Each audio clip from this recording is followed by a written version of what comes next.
Sure. Hey, Pete, what can you tell us about Bobby Wagner's status and what you learned about the MRI? That he's got a sprained knee, and there's it's swollen today and all that, but it's not the kind of damage that would make you have to get surgery. So we just got to find out what the recovery time is like and take care of him right now. So is he not going to play Sunday? I don't know that yet. I don't know that. Okay, thank you. Jen? Coach, two of the Lions' scores came on drives that started as a result of special teams plays that I don't think went according to plan. How much of what we're seeing special teams is some of just the attrition from injuries and having to slide different guys in there on teams? Yeah, it did happen in this game. We got down to guys that hadn't had a lot of reps and all that with the substitutions we had to throw in there. But we would look at it from the coach's perspective that as that happened, we needed to simplify to make it easier for the guys to transition. We stayed with the game plan and we made a couple of mistakes. So we can see that we need accountability here to. If it gets where you're getting guys that have never even taken a snap before, you got to make sure it's as simple as possible so they can execute. Corbin? Hey, Pete, you mentioned yesterday that Michael Jackson didn't know that he was going to be playing in this game until Saturday. Now that you've had a chance to watch the film, how did you feel about the way that he played in his first game for you? He did fine. He did fine. He did a couple things in special teams and had a couple chances to make plays and got involved, at the point of the ball coming in, and he did fine. He looked very comfortable playing, and he's had a lot of practice time with us, so he has been drilled and prepared and all of that. He just hadn't been on the playing field, but so it was a good showing for his first time out. On offense, Russell mentioned that Ethan Post, he praised him for his communication up front. How big of a part has he been with the run game doing so well the last month? And would you go as far as saying that he's maybe playing the best ball of his career here down the stretch? We're talking about Ethan. Ethan Post. Yeah, he is the best he's been. That's accurate. He did noticeably was really in command and really sharp yesterday, and we were able to get an edge because of that. So there's no doubt that he continues to get better and he continues to improve and just become more at home and more in command. And so he did a nice job. The guys up front did a really good job yesterday. They played great football for us and started inside out with him. Nico? Thank you. Coach, I know it's expected. These guys are professionals, but how impressive was it to you that they were able to block everything out, all the conversations, all the noise, all that stuff, and win the way you did yesterday? Yeah, I was really pleased about it, and we had a really good week, and it was upbeat and energetic and competitive, and it carried right over into the weekend.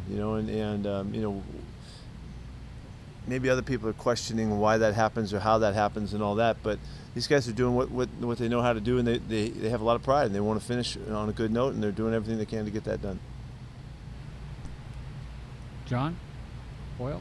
Pete, you mentioned the 9th turnover-free game you guys had. I think that's the most in team history.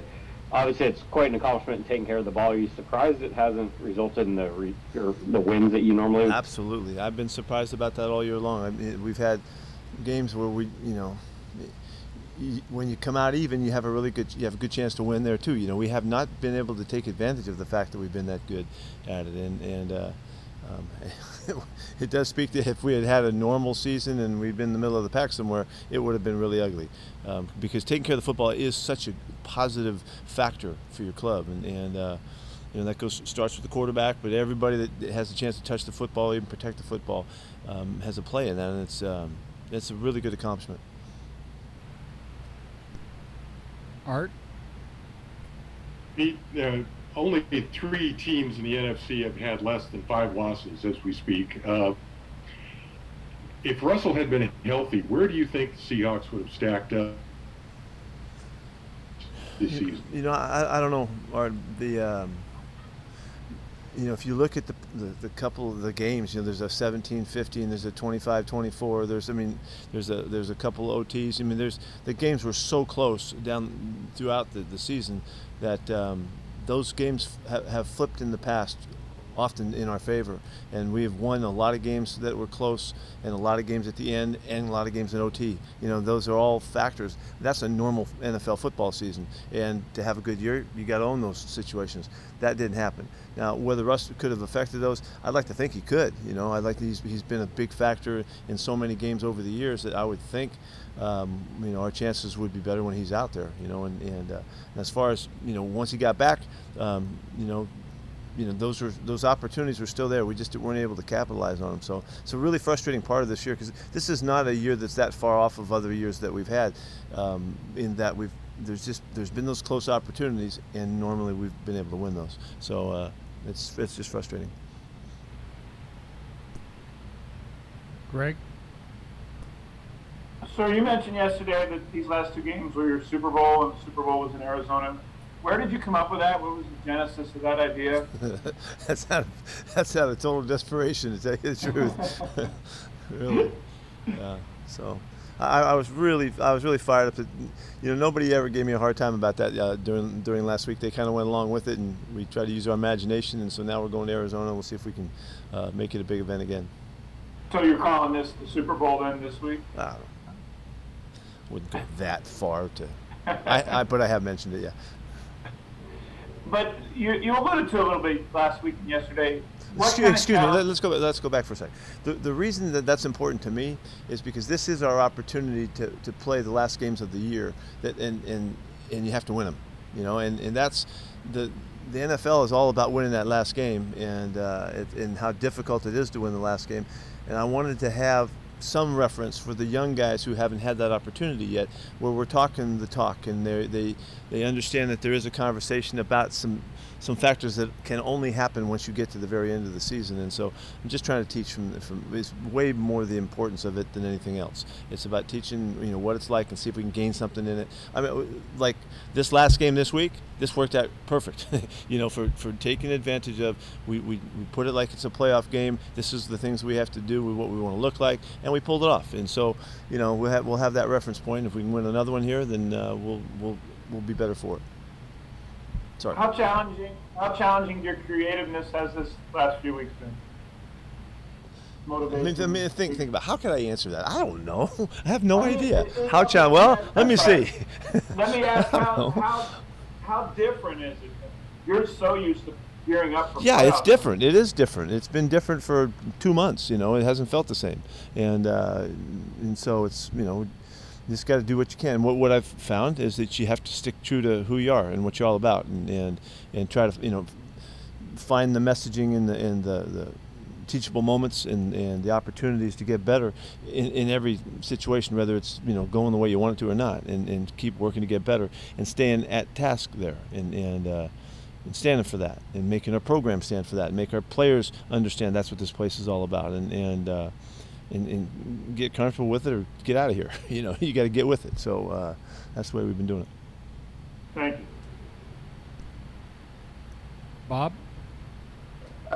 Yeah, Pete. DK mentioned yesterday after the game being Cute. sort of frustrated at like weeks 7, 8, 9 of the season.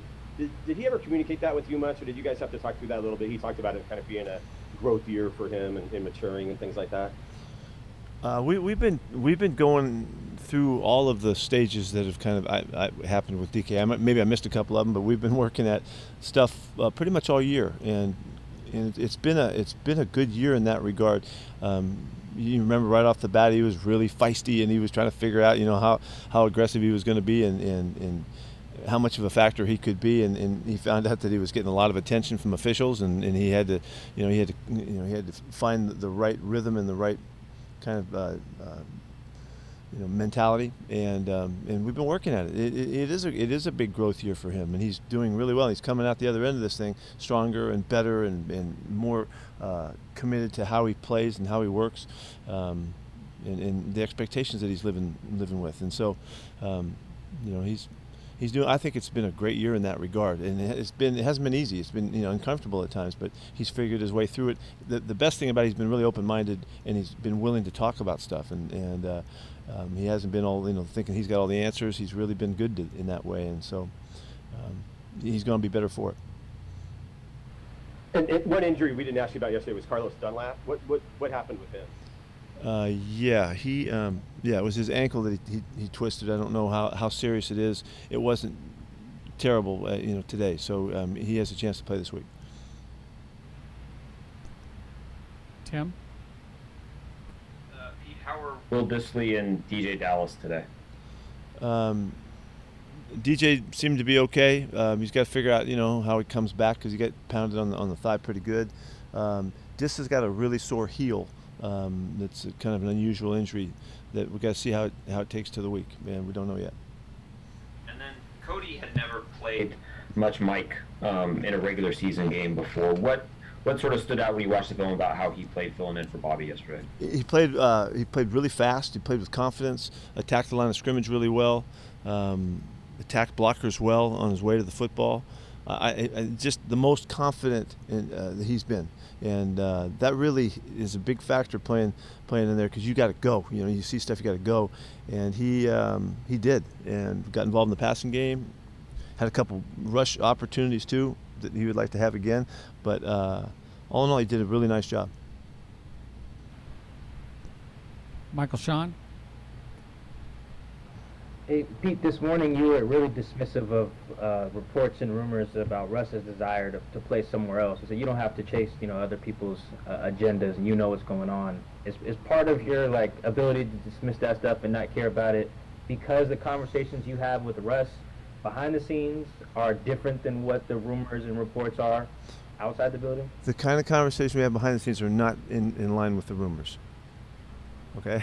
There you go. No, they're not at all. We've been talking, we've been together and connected throughout this whole season, and that's why it's easy to dismiss those at this time.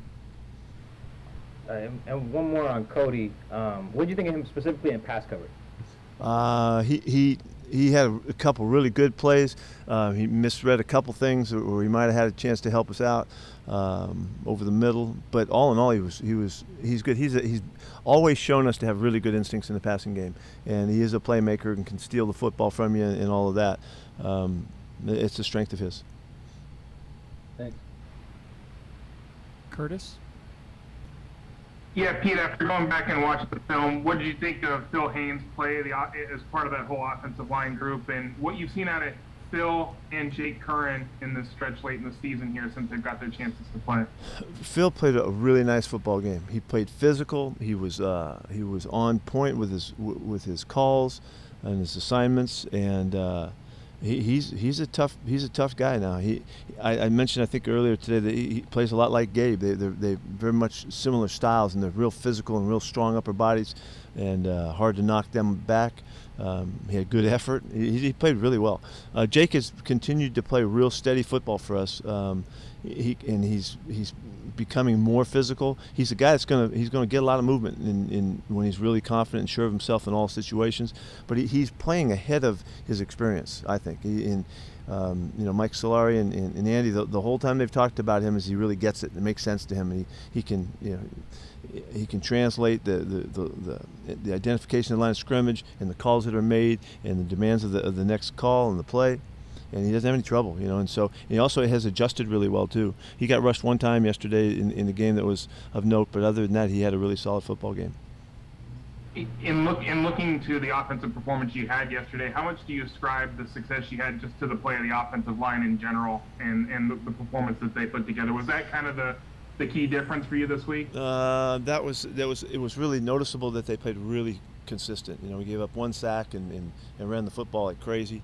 They really competed downfield. There's some really nice plays of guys finishing plays down the field, on longer plays. Posick and Dwayne Brown getting down there.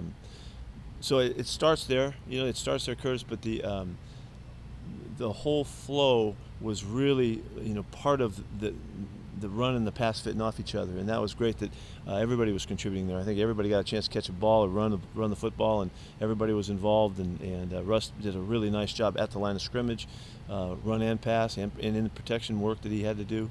So everybody just fit together really, really strong. I thought, you look, Gerald Everett played a nice game, did nice contribution. Kobe got a shot to do something. All the receivers helped out. And I thought Tyler had a particularly good game of blocking downfield. He made a couple key blocks on big plays. So there's just a lot of stuff that added to it. But it starts up front, and the guys did a really good job, and we're really, really pleased with how they played. Art? Pete, this applies to all sports, but can you define the virtue and value of the phrase injury prone? Yeah, well, I don't know if I can define I just know it when you when you see it, and that's because guys keep getting hurt. So it's what I found is some players I think I see it the other way. Some players just have a knack of just making it through it. They've got such great awareness. They don't find themselves in awkward situations. They don't, they don't make errors and mistakes that put them in a bad spot. They have a sense for when they're getting cornered or they're getting kind of trapped, meaning like just with bodies around them, however it could be like in football. They just have a sense for it, and to me it's always been about the guys that have the bigger awareness, that just they're comfortable in space and they can feel things and see things, and they just survive better than other guys. Some guys, things that happen like it looks like they've never seen it before, and bam, they get smacked or they get in an awkward position and all, and more than other people. But some people are sick more than other people too. It's just I think it's part of the makeup of the individual. But some people I would like to think of it. Some people are way better at handling and avoiding getting in trouble. So you don't believe it's just purely random? No, I don't. Thanks. Well, you really nailed me down on that one. I always thought that it was the most overused phrase in sports. So Good. That's my view.